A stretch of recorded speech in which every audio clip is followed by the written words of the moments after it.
Howdy, I'm Gray Pilgrim, and this is Wormfang. Wormfang is my sword. Wormfang, by the way, is Old English, and it means dragon tooth. Doesn't it fit? Wormfang started life as a Moro Chris. The Moro are a people on Mindanao, an island in the Philippines, and during the Philippine-American War, they objected strongly to America's presence there and fought strenuously against us. Many of these were used effectively against American troops. The Moro, by the way, are the reason that America went to the 45 ACP, because before that they were issued with 38 revolvers, and 38s did nothing against a Moro who was really interested in killing you and hyped up on some kind of drug mix that their shamans gave them before battle.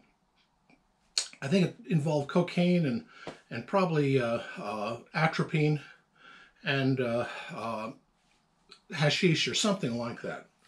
Not cocaine. It'd be well, it might have been. Who knows? I mean, it was what, 1900, 1917? No, it was just before World War I. So, see, the Spanish-American War was 1898, and we got the Philippines then. And, excuse me a moment. I have to, oh, there's one. Just looking for a Kleenex because my dang sinuses are just going crazy on me again.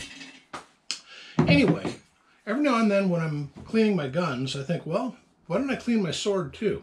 So I get a Scotch-Brite, a stone, and some oil, and I polish her down. Like I said, she started out as a Moro Chris. They had a much more elaborate hilt on them in those days. But this one, a good friend of mine, he fabricated a screw to put in here, and then made this butt piece off of it. Pommel? I think it's called a pommel. And this cross piece, this brass cross piece here. I made the grip. It's made out of South American bloodwood. And it fits my hand perfectly. And Wormfang is just balanced, well, damn near perfectly at that point. And is just a perfect, is about the perfect length for slashing and cutting. This is the same size as a Roman Gladius Iberius, which I like. By the way, when I pulled her out of the case, I got cut. Every time I pull Wormfang out, I get cut. Or somebody else has to shed blood. I think it's a sacrifice to the blade. Anyway, the reason I was really interested in my sword at the moment and dug her out was because some books I've been reading. This one and this one. This one you may have heard of. It is called, let me find the front page, The Travels of Marco Polo, the Venetian. And this became a bestseller in the Middle Ages. What it is a Venetian merchant and his uncle and father traveled from Venice to to Constantinople, to Jerusalem, to on to the capital of a Saracen kingdom there, and through there to the lands of the Khan, and across the Gobi Desert and into far Cathay. And from there, they talked to the then ruling Khan, whose name was Kublai. And Kublai was, well, he was actually more powerful than great Genghis, I think it was grandfather or great-grandfather, ever was. Now, Genghis, of course, his claim to fame was the fact that he was a Mongol, but he had gathered in the Mongol tribes, the Uyghurs, the Tartars, all sorts of different people. And he said, I don't care what your ethnicity is, your religion, your culture, or anything. You have two things you must do. One is name me as your liege lord, and two, send me tribute.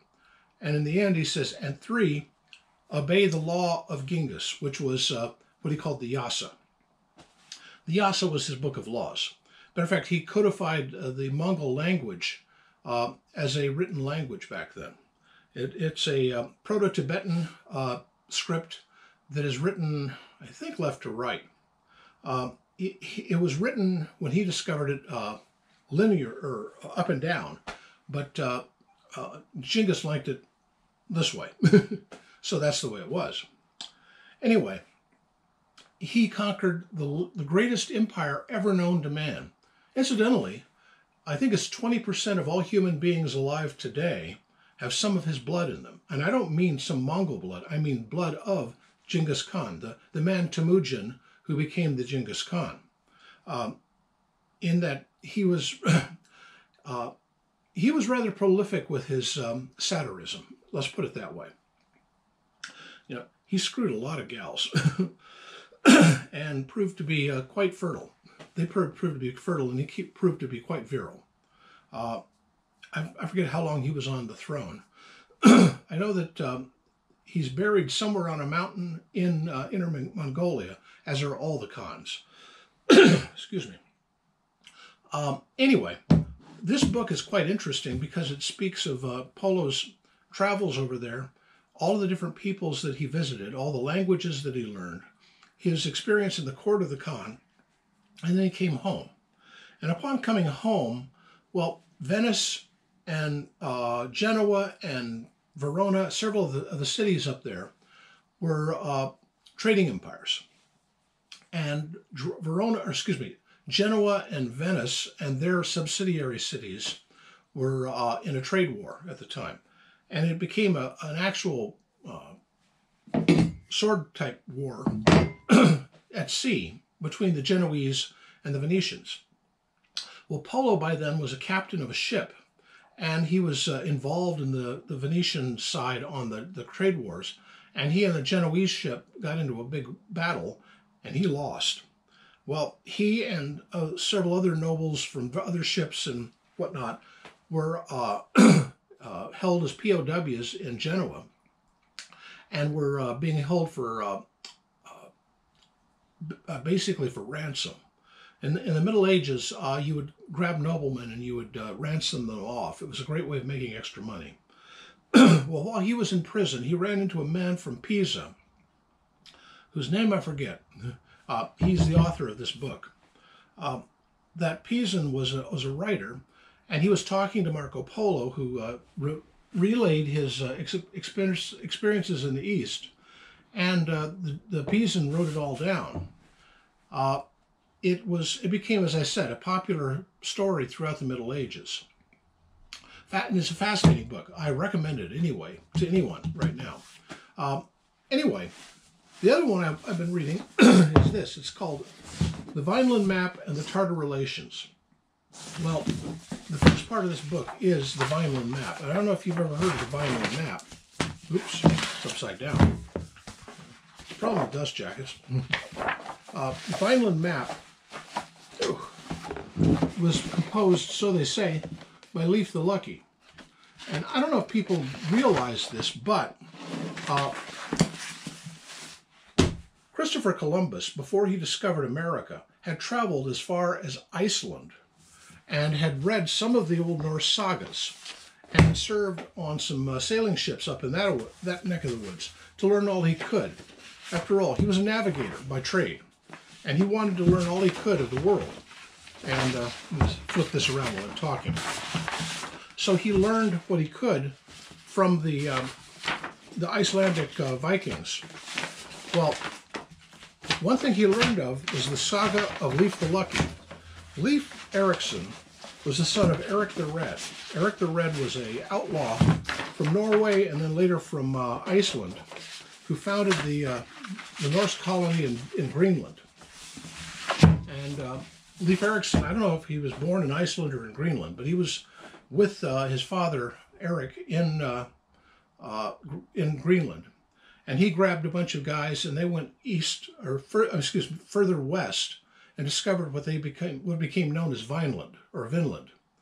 And Vinland is what we probably think of today as Nova Scotia, or maybe the coast, the eastern coast of the U.S. or Canada. I'm not sure where exactly. No one is really sure where. They have found a few Viking ruins there, but no one's sure if those are the ones from Leif the Lucky's expedition or not. I know that Indians in Norse is Skrawling, and he had some that he kept as slaves, and he got into a battle with some and lost, basically. Took to his ships and came back came back to Iceland, where he published his saga, which was kept in the main library in Reykjavik. Anyway, Columbus read it, and Columbus knew, there's something over that way. So at least, if I go a little bit further west, I'll find some land. Well, he found more than he bargained for. But anyway, that's the first part of this. The other part of this, it was published together. This was published in the 60s. It's called The Tartar Relations. And Tartar Relations was basically a Western book on the invasion of the Mongol Empire. That Tartar is what they call the Mongols. And it's just quite interesting of the Western concept of the expansion of the Mongol Empire and their own interactions with them. Now the Mongols, of course, their whole thing was, don't care about your religion, ethnicity, bow down to Genghis or whoever the ruling Khan is, and pay us tribute. Well, the Persians said, screw that, and ended up getting wiped. The Arabs, under the Sultan, said, screw that, and Baghdad was sacked. And the Europeans looked at that and thought, well, Baghdad was a heck of a lot bigger than Vienna is, or Paris, and the Sultan had many more troops than us, and he had his clock cleaned. We'd better do something about this. And the Pope was trying to deal with many things at once. He was trying to get a crusade going against the Saracen. Well, it's said that if all of the troops in Europe and all of the troops in Arabia got together, they would not match the horde that Genghis Khan could throw at them. I believe it. Well, anyway, another story. But interesting book, too. I read all sorts of stuff. This is my interest of late, is the period of the Mongol invasions. Just fascinating what went on then. And while reading that, I decided I would clean my sword. I think she looks pretty neat, don't you? Like I said, about the size of a gladius, and I think dragon tongue fits perfectly. What do you think? Anyway, if you like this, leave a comment, and happy trails.